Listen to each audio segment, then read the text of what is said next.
Iran से पहले Israel कर सकता है हमला। एक बड़ी खबर है, ईरान अब हमले के लिए ईरान की तैयारियों पर खबरें तो मिल रही हैं, लेकिन अब हमले को लेकर ईरान की तैयारियों पर इजराइल कैसे पानी फेर सकता है। स्काई न्यूज अरेबिया के हवाले से इसको लेकर खबर सामने आई है।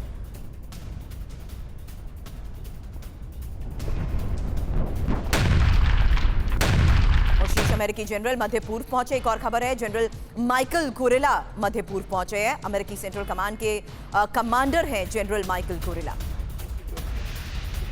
तो मध्य पूर्व के हालात को देखते हुए लगातार हो रही डिप्लॉयमेंट्स को लेकर अभी तक हम खबर बता चुके हैं, लेकिन अब खबरें आ रही हैं कि अमेरिकी सेंट्रल कमांड के कमांडर जनरल माइकल कुरेला को लेकर जो कि मध्य पूर्व पहुंच चुके हैं। इस बीच अमेरिका ने इजराइल को भी अलर्ट कर दिया है। ईरान आज इजराइल पर अटैक कर सकता है। अमेरिकी विदेश मंत्री एंटनी ब्लिंकन की तरफ से क्या कहा गया, बड़ी खबर आपको बता दें। ईरान हिजबुल्लाह मिलकर हमला करेंगे।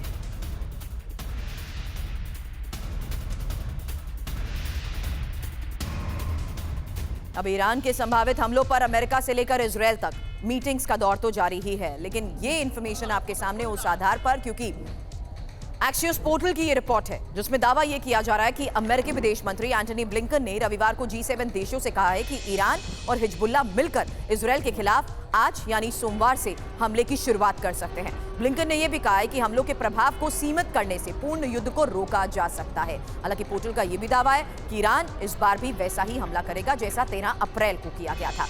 तब ईरान ने इजराइल की तरफ 350 हमलावर ड्रोन और मिसाइलें दागी थी और इजराइल, अमेरिका और उनके सहयोगियों ने उनमें से अधिकांश को रोक भी दिया था।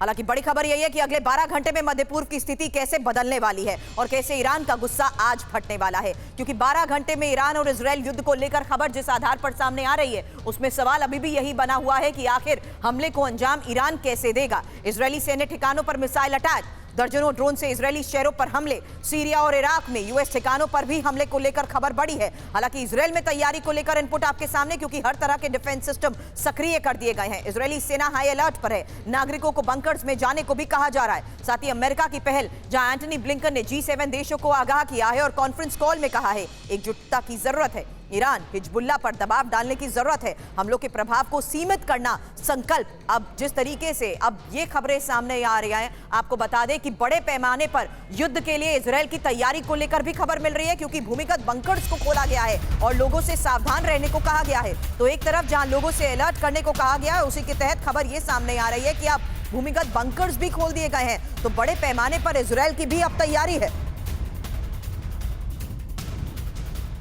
हालांकि खमेनी के वार के लिए इजराइल किस तरीके से तैयार है, इंफॉर्मेशन आपके सामने, क्योंकि इजराइल के नेता और ऑफिसर्स के लिए बंकर्स खोल दिए गए हैं। इजरायली अधिकारियों को सैटेलाइट फोन दिए गए हैं। इजरायली शिन बेट की सभी यूनिट्स सक्रिय हैं। आयरन डोम की पूरे इजराइल में तैनाती बताई जा रही है और हवाई सुरक्षा को मजबूत कर रहा है इजराइल। नेतन्याहू ने शीर्ष स्तर के रक्षा अधिकारियों के साथ भी बैठक की है और इसके तुरंत बाद रक्षा मंत्री योव गैलेंट ने नेतन्याहू के साथ अलग बैठक भी की है। आपको बता दें कि अब लगातार जिस तरीके से बैठकों का दौर जारी है, खबर सामने आ रही है तनाव के बीच। इजराइल से बड़ी खबर है, इजराइल कर सकता है मिसाइल का टेस्ट।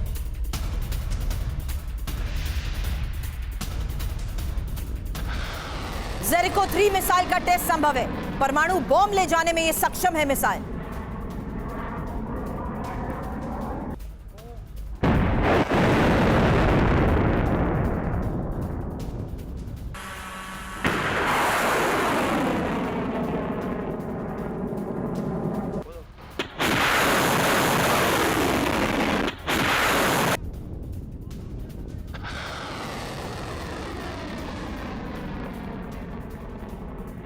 से अटैक और जेरिको 3 मिसाइल का टेस्ट भी संभव बताया जा रहा है। सुमित, इस बारे में आपसे सवाल करूंगी, क्योंकि जेरिको 3 ये कितनी खतरनाक है, इसकी तमाम इंफॉर्मेशन रख रही हूं सामने और परमाणु बॉम्ब ले जाने में जिस तरीके से ये सक्षम है, तनाव के बीच इजराइल से आ रही ये बहुत बड़ी खबर है।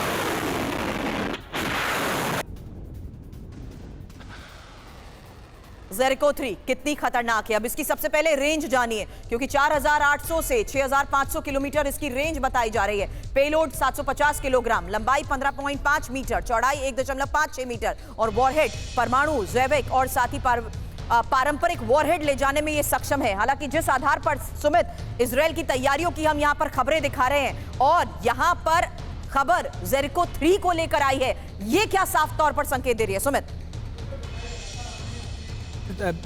स्मॉल डिस्टेंस या फिर मीडियम रेंज मिसाइल नहीं, लॉन्ग रेंज मिसाइल्स के ऊपर भी लगातार काम कर रहा है। और ये इसीलिए क्योंकि ईरान की तरफ से जो लगातार थ्रेट बढ़ रहा है, आप देखें कि ईरान की तरफ से जिस तरीके से लगातार धमकाया जा रहा है, फिर डराया जा रहा है, फिर कहा जा रहा है कि हम अटैक कर देंगे। निश्चित तौर पर इजराइल अब ये चाहता है कि उसके पास अब लॉन्ग रेंज मिसाइल्स भी हों, यानी अगर हूथियों की तरफ से लगातार कोई बड़ा खतरा आ रहा है तो उसको अपने फाइटर एयरक्राफ्ट उड़ाने की जरूरत ना पड़े। उसको लगातार अगर ईरान की तरफ से थ्रेट आ रहा है तो उसको अपने फाइटर एयरक्राफ्ट या मिसाइल भेजने की जरूरत ना हो, उसके पास ऐसे सक्षम मिसाइल सिस्टम हो जो उन इलाकों के अंदर टारगेट कर सकते हैं। और यही वजह है कि अब इजराइल अपने मिसाइल पावर के ऊपर भी बहुत तेजी से काम कर रहा है। लेकिन अब एक तरफ जहां मध्य पूर्व में तनाव है, वहीं उत्तर कोरिया का तानाशाह किम जोंग भी जंग की तैयारियों में कैसे जुटा है,